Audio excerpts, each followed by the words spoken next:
Hey everybody, this is Jerry Scarlata, and this is episode number 14 of Thrive TV. And this week we're going to play some catch up because we fell back a little bit last week. We only have one episode in, so we're going to try and roll through a couple this week. Today we're going to talk about unilateral versus bilateral exercise. More specifically, unilateral and bilateral lower body exercises. We're not going to go over any upper body exercises because we did those. We went over a couple of unilateral exercises in our push and our pull series when we talked about basic human movements last couple weeks. We talked about the dumbbell row with our pull, and we talked about the shoulder press with our push. So first, before I get ahead of myself, what does unilateral and bilateral mean? So unilateral simply means one side, bilateral meaning two sides. So you're doing something with one leg or two legs or one arm or two arms. I like to talk about this because there's this theory out there called the bilateral deficit theory. What the bilateral deficit theory is simply that you're stronger on one leg than you are on two legs. Now understand that means that the sum of the two legs, if you're doing one leg exercise, unilateral exercise, the sum of the two is stronger than the two together. So it doesn't mean that you're using more weight on one leg than you are on two at one time. It just means that the sum of the two, so if you're doing 250-pound rear foot elevated squats on both legs, the sum, 500 pounds, would be greater than the bilateral movement squat that you would do, just a two-legged squat that you would do. So I find it interesting because everyone does bilateral squats, everyone does back squats, everyone does deadlifts, everyone does front squats, everyone does these bilateral movements. And don't get me wrong, they're great. And because you can lift a lot of weight with them, they're important because they release hormones in order for you to get stronger and put muscle on. However, especially in sport and even in normal life, normally you're doing things on one leg.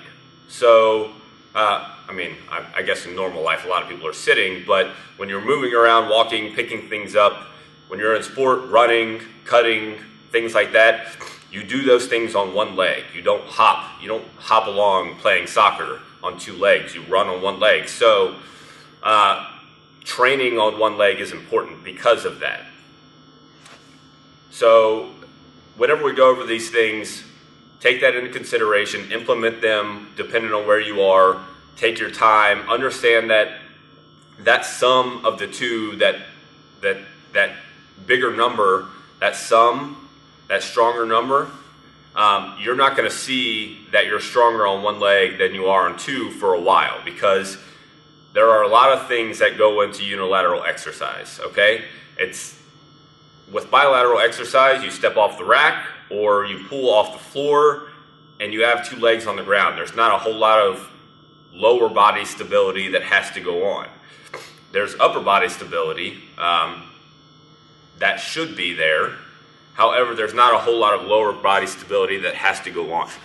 With unilateral exercise, since you're on one leg, there's a whole nother realm of things that you have to deal with other than simply having to stabilize your upper body and stabilize the weight. You have to stabilize through your hips, you have to stabilize through your core, a lot more. So there's a lot of other things that have to go on. So trying to automatically get to, if you can squat 300 pounds, if you think you're going to do 150 pounds right off the bat on a rear foot elevated squat or something along those lines, it's not going to happen right off the bat because there's a lot of adaptation that has to happen along the way. So the things that we're going to go over today, we're going to go over our knee dominant progression, our single leg knee dominant progression that we use here, and then we're going to go over the single leg deadlift hinge. So we're going to go over a squat pattern and we're going to go over a hinge pattern today. So first, our squat pattern, what we're going to go over, our split squat and rear foot elevated squat and single leg squat. A lot of people might take that single leg and call it a pistol squat. We don't do single leg squats off the ground. So that's why we call them single leg squats and not pistol squats, because they're not true pistol squat. A true pistol squat is off the ground, one leg, not using any support on the other leg. So we just find that it puts a little too much pressure on the patella area of the knee, so we do single leg squats off a box instead.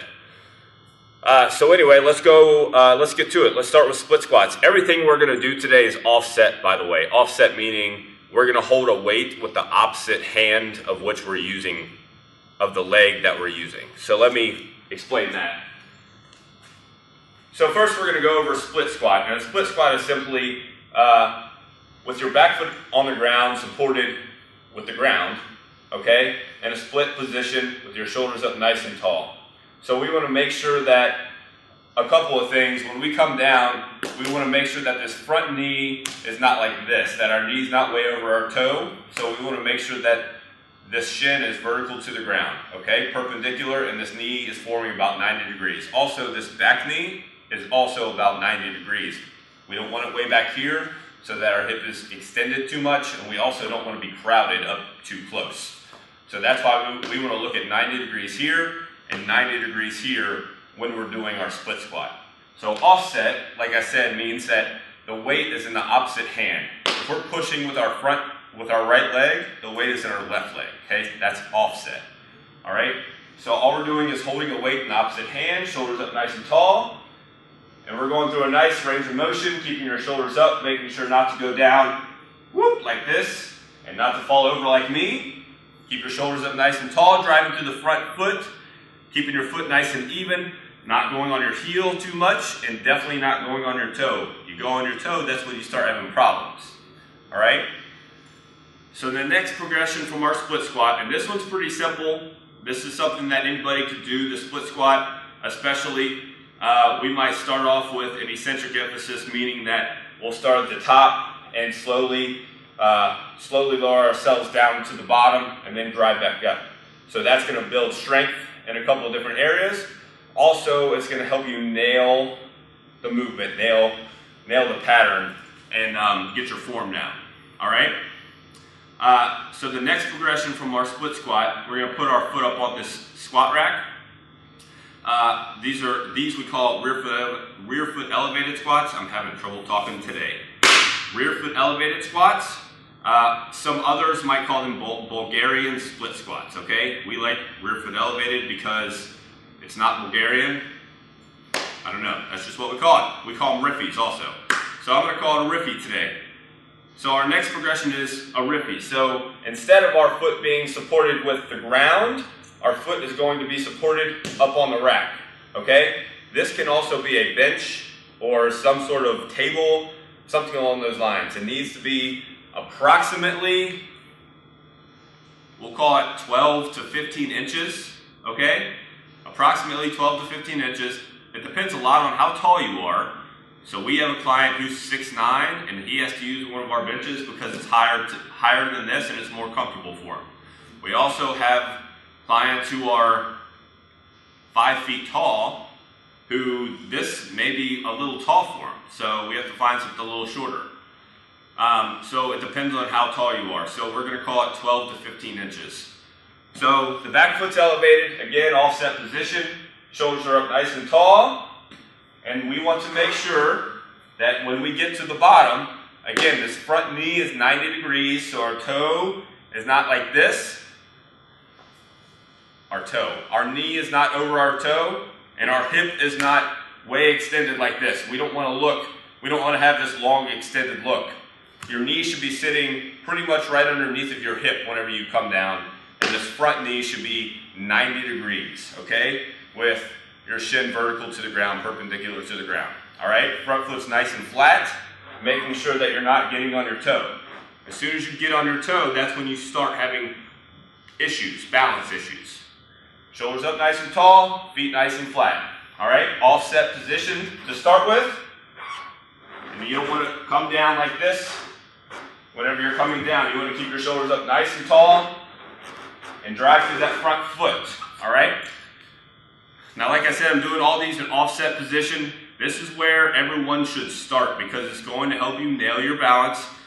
get the form down, and then you can start holding weights in two hands, or head over to the rack and do front squat or back squat position, okay? So that's the split squat, that's the rear foot elevated squat, and then the next progression from these is, like I said, a single leg squat. So we do ours off of a box instead of off of the ground. Like I said, with a pistol squat, you're just on the ground with your leg out in front and you do a single leg squat. My knee's messed up, or else I'd try one right now. Also, I'd probably fall over the place and I might not be able to actually complete it because I haven't done one in a while. So I'm going to come up here and do one.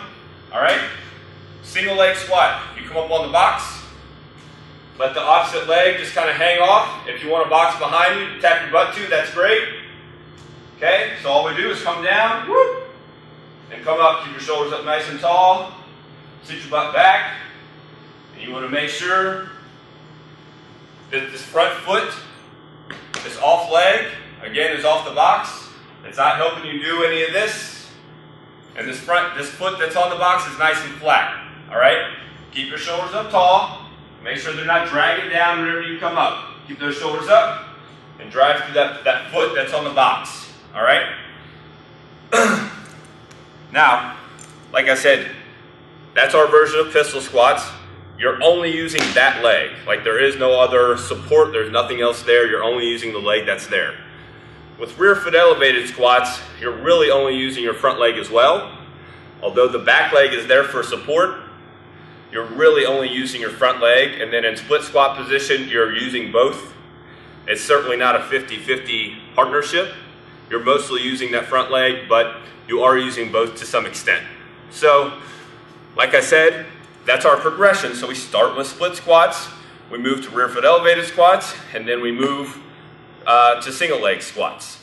So you can work these in a strength range, or you can work them in a hypertrophy range. We use them for both, okay? We make sure that our single leg squat movements are strong, so we use them in a strength range. We do sets of 5, we do sets of 6, sometimes we do sets of 3. So we use them in that strength range, but we also use them in that 8 to 10 rep range as well, okay? Understand that when you start getting much past 10, you have to do double. You're doing 2 legs, so you have to do double. So if you're doing 12, you're really doing a set of 24. So we rarely even do sets of 10. 8's about as high as we'll go because of that, because you have to do 2 sides of your body. So doing 24 reps, your body's doing 24 reps, even though just your legs are doing 12 on each side, your body's still doing 24 reps. So it's going to be tiring. You can do it by all means, but just understand that. If you're going to do 12 reps, you're doing 24 reps. You're doing 12 on each side. So start with your split squats. Like I said, you can do eccentric assist, or you can do static, holding at the bottom for an amount of time to kind of get your strength up. You can do the same thing with your rear foot elevated squats, eccentric or static, to get your strength up, and then work your way slowly to single leg squats. Take your time with them. Be patient. Don't try and jump there right off the bat. So let's go to single leg deadlift now. This is one that we really like a lot. We have a couple combo moves that we do with this as well. So I'm going to show you just 2 progressions of this. One just to teach the single leg deadlift, and then how we like to use it with most people. So first, to teach the single leg deadlift. So we've gone over hinge before. Again, a hinge is moving through your hip and not through your knee. So with that said, with the single leg deadlift, we want to make sure that we're moving through our hip. So just to get the movement down, the first thing that we want to do is just use our body weight, get into the position, reach out in front, stabilize, come back, and then get back up, okay? So we get down into the position, all right? Reach out in front, whoop, and stand back up, all right? Down into position, reach, arms in, and stand back up, all right? That's just to teach, because, again, you want to get it down before you actually start picking weight up, okay? So get that movement down, all right? Just do sets of 8 of that for about a month, maybe 2 to 4 weeks, sets of 8, so that you feel more stable, all right? That foot is always gonna wobble, the foot down on the ground. It's, for the most part, it's always gonna wobble, but it will become more stable over time. Concentrate on reaching your leg back. This back leg, concentrate on that reach, all right? Don't worry about the arms as much. That's just a stabilized thing, okay? That's just learning the movement. Worry about getting the leg back, and that's gonna help you stay flat on that foot on the ground, all right? Again, as soon as you come up on your toe, that's when you're gonna have issues. So the next up from our reach is offset, okay, one arm, single leg deadlift. So again, we're gonna do this with a kettlebell. If you don't have kettlebells, that's fine, you can do it with a dumbbell. One leg, opposite hand of the leg that you're using. So if my left foot's on the ground, I'm gonna have the weight in my right hand, all right? So I'm gonna start up nice and tall, back nice and flat, make sure this shoulder is packed and intact right there, not moving. So I'm going to take this back leg, and I'm going to reach it back to the wall as far as I can, and I'm going to stand up nice and tall. And then I'm going to reach back as far as I can, and then I'm going to stand up nice and tall. Now notice, all I'm concentrating on is getting my back leg back. I'm not trying to reach this kettlebell down to the ground like this, because then this shoulder goes and then the body goes. All right? So if I'm keeping this shoulder intact and reaching my back leg, and everything's nice and smooth. As soon as that shoulder goes and I go to reach on the ground, then I'm having trouble and then I'm falling all over the place, okay? Reaching the back leg back is gonna help you stabilize and stay flat on the ground. Whenever you reach down to the ground, you come up on your toe and then you're all over the place. So we wanna make sure, we wanna shoot to stay as stable as possible. That's why when you're doing your reaches with your body weight, you wanna reach the back leg back and up. Not the arms out as much, okay? Reach the arms out, but don't focus on that. Focus on back and up, all right? So, split squat, rear foot elevated squat, and single leg squat for our knee dominant exercise. Take your time with them, learn them, do eccentric, emphasis, and static. And then single leg deadlift with your body weight, offset. Once you get comfortable with those, you can grab a barbell. Once you get to barbells, when the weight really starts coming on, that's when you'll see 100 pounds, 150 pounds, 200 pounds plus, especially with the single leg deadlift. Okay, if you're training in low reps, especially if you're training in the 3 to 5 rep range, that's when you'll see the weights start going up. But you have to make sure that you can stabilize first before you start going up in weight. So if you guys have any questions, let us know. Hit us up on Twitter at The Thrive Pack. Otherwise, we'll see you guys tomorrow or the next day. Thanks.